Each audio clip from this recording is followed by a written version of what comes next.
வணக்கம். வாழ்த்துக்களுடன் Shanthi's food kitchen. இன்னைக்கு கொத்தமல்லி தொக்கு செய்யலாம். எல்லாத்துக்கும் இது அல்டிமேட்டாக இருக்கும் இந்த கொத்தமல்லி தொக்கு. அது எப்படி செய்யறதுன்னு பார்த்துடலாம் வாங்க. அதுக்கு 2 ஸ்பூன் டீஸ்பூன் இந்த ஸ்பூன் இருக்கு இல்லைங்களா, ஐஸ்கிரீம் ஸ்பூன், அந்த ஸ்பூனால் 2 ஸ்பூன் கடுகு, 1.5 ஸ்பூன் வெந்தயம். இதை நல்லா ரோஸ்ட் பண்ணிக்கலாம். ட்ரை வானலில் தான் ரோஸ்ட் பண்ணணும். கூட இன்னைக்கு குவான்டிட்டி கொஞ்சம் அதிகங்கிறதுனால ஒரு 18-20 மிளகா, காஞ்ச மிளகா, அதையும் அது கூட சேர்த்துக்கலாம். அதுக்கு தேவையான புளி, உப்பு எடுத்து வச்சுருக்கேன். இதை வறுத்துக்கலாம்.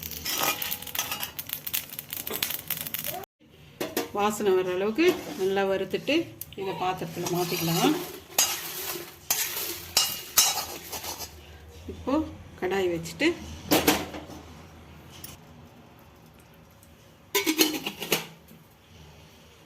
சீரகம், ஒரே காஞ்ச மிளகாய் கிள்ளி வச்சுருக்கேன் காரத்துக்கு, அதை போட்டுக்கலாம்.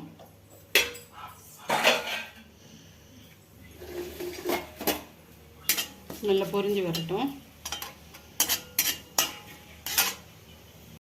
பொடியாக நறுக்கி வச்சுருக்காங்க, இந்த கீழே போட்டுக்கலாம்.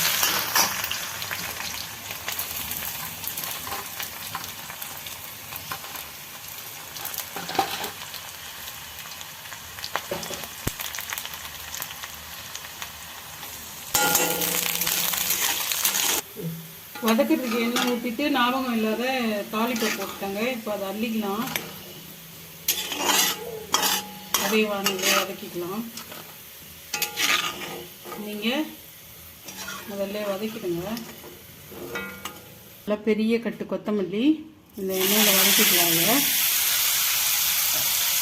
பொறுமையாக ஸ்லோ ஃப்ளேமில் வச்சு நல்லா வதக்கிக்கலாங்க. நல்லா வதக்கிக்கோங்க.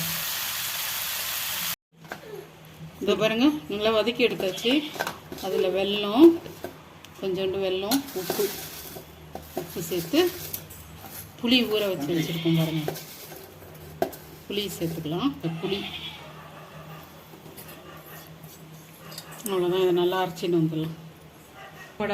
மறந்துட்டேங்க, இந்த தாளிப்பும் முதல்ல போட்டேன் ஞாபகம் இல்லாமல். இப்போ அதில் சேர்த்துக்கலாம். பூண்டு வதக்கி வச்சுருக்கேன். கடுகு, பெருங்காயம், ஒரே ஒரு காஞ்ச மிளகாய் கிள்ளி தாளிச்சிருக்கேன். அவ்வளோதாங்க.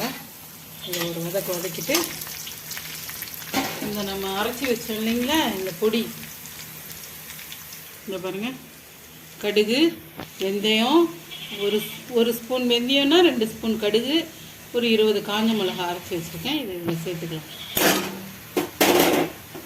அரைச்சி தொக்கையும் இப்போ புதினா கொத்தமல்லியும் இதில் சேர்த்துக்கலாம்.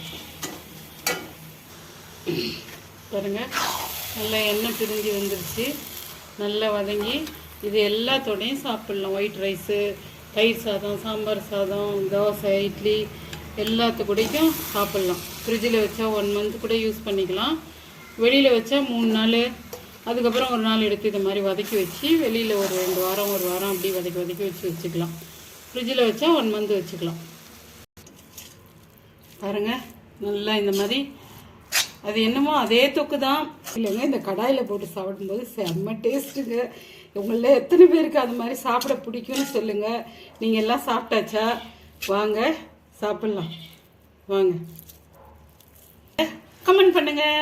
இந்த பாருங்க, எல்லாம் ரெடியாக எங்கள் வீட்டில் கை நீட்டிட்டு நிற்கிறாங்க.